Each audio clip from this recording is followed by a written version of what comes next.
अध्यात्म के नाम पर आजकल बहुत सारी संस्थाएं काम करती हैं और कुछ धार्मिक रूप में करती हैं, कुछ आध्यात्मिक रूप में करती हैं। हर एक संस्था, हर एक आध्यात्मिक गुरु का अपना अपना सिद्धांत है, अपने अपने नियम हैं, अपनी अपनी मान्यता धारणाएं हैं। जबकि होना ये चाहिए कि जिस तरह अग्नि का नियम अमेरिका में और इंडिया में और यूरोप में और एशिया में एक जैसा काम करता है, ऐसा ही होना चाहिए। क्योंकि आध्यात्मिक नियम जैसे सेक्स का आनंद या सेक्स की तरफ पूरे ऑल ओवर वर्ल्ड एक ही होती है, भूख की तरफ ऑल ओवर एक ही होती है, दुख का, विषाद का, अपमान का जो पीड़ा है वो एक ही जैसी होती है। तो नियम अध्यात्म के जो हैं या सिद्धांत हैं ये अलग अलग क्यों? एक जैसे होनी चाहिए। हवा एक जैसे काम करती है, पानी एक जैसे काम करती है। अगर विशुद्ध अध्यात्म की बात करोगे तो वो यूनिवर्सल नियम में काम करेगा। इसमें यूनिवर्सल नियम में काम करेगा। और जहाँ धार्मिक पुट लग जाएगा या धार्मिक कुछ लग जाएगा तो उनका अपना अलग काम करेगा। वो उनका अध्यात्म हो सकता है, यूनिवर्सल अध्यात्म नहीं हो सकता। इसे जैन समाज का अपना है, बौद्ध समाज का अपना है, सिख धर्म का अपना है, हिंदू धर्म में कई शाखाएं हैं, आर्य समाज का अपना है, सनातन धर्म का अपना है, ईसाई धर्म का अपना है, मुस्लिम धर्म का अपना है। तो इतनी सारी संस्थाएं, इतने सारे धर्म, इतने सारे पंथ, इतने मत बन गए हैं कि लोग या व्यक्ति या आदमी आज के ज़माने में भ्रमित हो जाता है किसको सही मानूं और किस आधार पर सही मानूं। आज मुस्लिम भी कहते हैं कि हम सही हैं, उनके कट्टरता, उनके अंदर जो कठोरता है अपने धर्म के प्रति, कट्टर मानता है, तो कहाँ से आई? अगर उसमें कुछ गलत भी है तो उनको अनुभूत नहीं क्यों नहीं होता कि ये गलत है यूनिवर्सल लॉ के हिसाब से।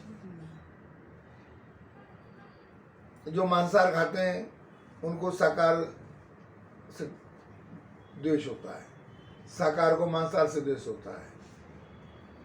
तो किस आधार पर तय होगा ये गलत है, ये सही है? वो उसको गलत कहता है, वो उसको सही कहता है, या वो उसको गलत कहता है। तो यूनिवर्सल लॉ ये कहता है कि अपने ही दुख से और अपने ही सुख से हमें पता लगता है। यदि कोई हमारी गर्दन काटेगा तो हम कैसा महसूस करेंगे? तो उस आधार पर तय होता है कि दूसरे की गर्दन काटना ठीक नहीं है।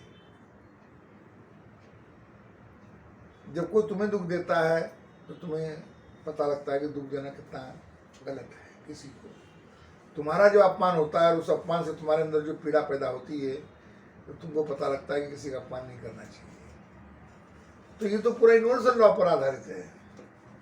अब तुम कहोगे भाई जीव हत्या करके स्वर्ग मिलेगा, जैसे हमारे पुराने सनातन धर्म में होता था कि हजारों जानवरों की बलि दी जाती थी, देवी को, देवता को, और देवता को खुश करने के लिए। तो जब समझदार लोगों ने तो विरोध करना शुरू किया, धीरे धीरे धीरे धीरे वो बलि प्रथा खत्म होती गई। जबकि आज भी कहीं कहीं पर देवी को बलि चढ़ाई जाती है, हिंदू धर्म में भी। कोई मुर्गा चढ़ाता है, कोई बकरा चढ़ाता है, कोई भैंसा चढ़ाता है।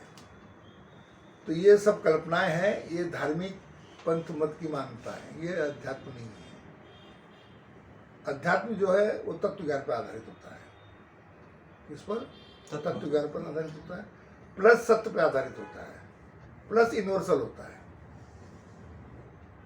इसलिए यूनिवर्सल ज्ञान को प्राप्त करने की कोशिश करो। जिस तरह विज्ञान के सिद्धांत, गणित के सिद्धांत, इसके गणित के सिद्धांत, विज्ञान के सिद्धांत ऑल ओवर वर्ल्ड एक ही जैसे होते हैं। 2 और 2 4 ही होगा, 8 में 3 का माइनस किया तो 5 ही होगा।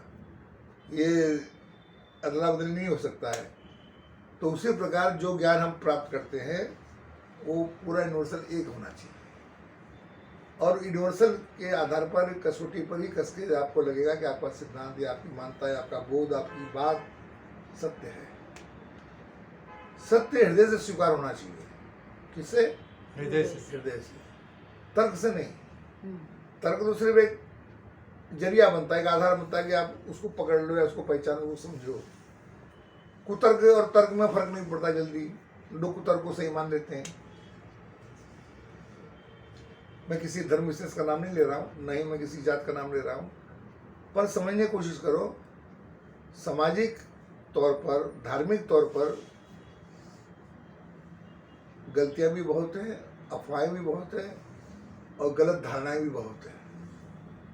जो समझदार होता है वो निकल जाता है, जो ना समझ होता है उसी में फंस जाता है। जिसको जैसा अच्छा लगा है उसको अच्छा लगता है। अगर किसी को 10 शादियाँ अच्छी लगती हैं तो कहेगा हमारा धर्म सही है। कोई कहता भैया 10 शादी नहीं मिली तो एक ही शादी भारी पड़ गई, तो कहता भाई मैं ये सही है। ये तो अपने अपने आधार पर तय हो जाता है। पर अब पुराने ज़माने में कृष्ण की हजारों रानियाँ थी, राजा महाराजे 100 रखते थे, भाई उनका पैसा था तो उनकी लाइफ में वही शौक मौज सब कुछ था। आज के ज़माने के हिसाब से, आज के सत्य के हिसाब से, किसी ज़माने में सती प्रथा थी तो कितनी औरतों को सती कर दिया गया। महाराष्ट्र में बाल काट देते थे, साउथ इंडिया में बाल काट देते थे विधवाओं के। तो मतलब तू श्रृंगार नहीं करेगी, तू ऐसी रहेगी वैसी रहेगी, उसके दुख सुख का कोई अनुभव नहीं लेता था, बल्कि उसको और प्रताड़ित किया जाता था। एक तो विधवा, ऊपर से दुखी, ऊपर से उसको प्रताड़ित, सामाजिक रूप से ऐसा रहना, इतने बंधन उसको डाल देते थे। तो ये पुरुष समाज था, इसलिए सब होता था। आज के ज़माने में जरा करके दिखाओ तो लड़की बोलेगी भाड़ में गया तेरी ससुराल में, दूसरा शादी कर लेगी। क्यों? स्वतंत्र है आज समाज में स्वीकार है वो। पहले विधवा स्वीकार नहीं थी, आज सबको स्वीकार है। तो एक विधवा छोड़ो, एक ही लड़की 4-4 शादी कर लेती है, वो पुरुष भी कर लेते हैं। तो समाज परिवर्तनशील है, नियम परिवर्तनशील है, सब हो जाते हैं। प्रकृति परिवर्तनशील है, नियम भी परिवर्तनशील है, पर यूनिवर्सल लॉ परिवर्तनशील नहीं है। क्या चीज? Universal law. जो भी क्यों ये परिवर्तनशील यूनिवर्सल लॉ में नहीं है? नहीं है, नहीं, परिवर्तनशील प्रकृति है स्वरूप में, इसमें स्वरूप में। पर अग्नि पानी को गर्म नहीं करे, ये ऐसा नहीं हो सकता। अग्नि और बर्फ को रखेंगे तो बर्फ पिघलेगी। हवा का सिद्धांत जो यूनिवर्सल रहेगा। हृदय का प्रेम, कौतूहल, जिज्ञासा, भय, भूख, प्यास, सेक्स, ये सब यूनिवर्सल रहेगा, इसमें बदलाव नहीं आएगा। अगर मान लो पुरुष या स्त्री दोनों एक दूसरे को देखकर आकर्षित होते हैं या उनमें सेक्सी भावना जागती है तो यूनिवर्सल है वो ऐसा नहीं कि पुरुष को देखेगा तो बोले मैं माँ बन जाऊँ इसकी या मेरा बेटा बन जाए, ये भाव नहीं आएगा, वो भी चेंज नहीं आएगा। हाँ, अगर आता है या बोलता है तो ये बनावटी बात है। यूनिवर्सल लाइक ही रहेगा जो तत्व ज्ञान पर आधारित है। किस पर? तत्व ज्ञान। हाँ, और पूछिए।